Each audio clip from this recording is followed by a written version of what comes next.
आम खबर आपको दें, शुमाली और जनूबी वजीरिस्तान में पाक फौज का ऑपरेशन। जनूबी वजीरिस्तान में दहशत गर्दों से 2 झड़पें हुई।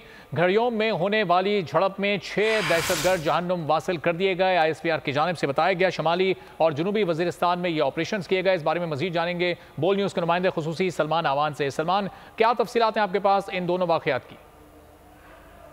वजीरिस्तान दोनों अजला के अंदर ये झड़पें हुई हैं और पहली झड़प की अगर हम बात करें तो शुमाली वजीरिस्तान की है, जहां पर फौजी दस्तों और दहशतगर्दों के दरमियान झड़प हुई, जिसमें इतलात के मुताबिक ISPR ने 6 दहशतगर्दों को, जिसके अंदर एक हाई वैल्यू टारगेट भी शामिल है जो कि टेररिस्ट का रिंग लीडर कहा जा सकता है, हजरत जमान और ख्वारे मुल्ला, इसको हला कर दिया गया है। तो 6 दहशतगर्द जो हैं शुमाली वजीरिस्तान के इलाके गड़ियों में मारे गए हैं और ये तमाम के तमाम दहशतगर्द इस इलाके के अंदर और जो कानून नाफिज करने वाले इदारे हैं उनके खिलाफ कार्रवाइयों में मुलविस है। लेकिन इस कार्रवाई के दौरान जो कि गड़ियों में हुई उसमें 3 बहादुर बेटे जो हैं धरती के वो भी शहीद हुए, जिसके अंदर लांस नाइक तबस्सुमुल हक, जिनकी उम्र 36 साल थी और उनका ताल्लुक जिला रावलपिंडी से था। इसके अलावा सिपाही नईम अख्तर, उनकी उम्र 30 साल थी और उनका ताल्लुक डिस्ट्रिक्ट अटक से था। और इसके अलावा सिपाही अब्दुल हमीद, उनकी उम्र 23 साल थी और उनका ताल्लुक मुल्तान से था। इन तीनों बहादुर सपूतों ने, धरती के बहादुर बेटों ने जामे शहादत नोश किया। इसके अलावा दूसरा जो वाकया है फायरिंग का, वो आसमान मंजा में, जहां पर चंद रोज पहले भी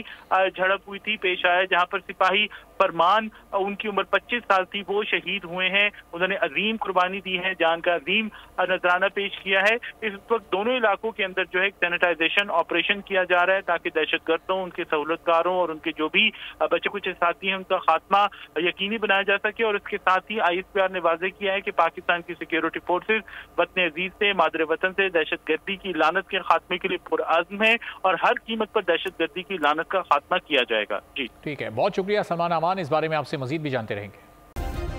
सब्सक्राइब करें और बेल दबाएं ताकि कोई खबर रह न जाए।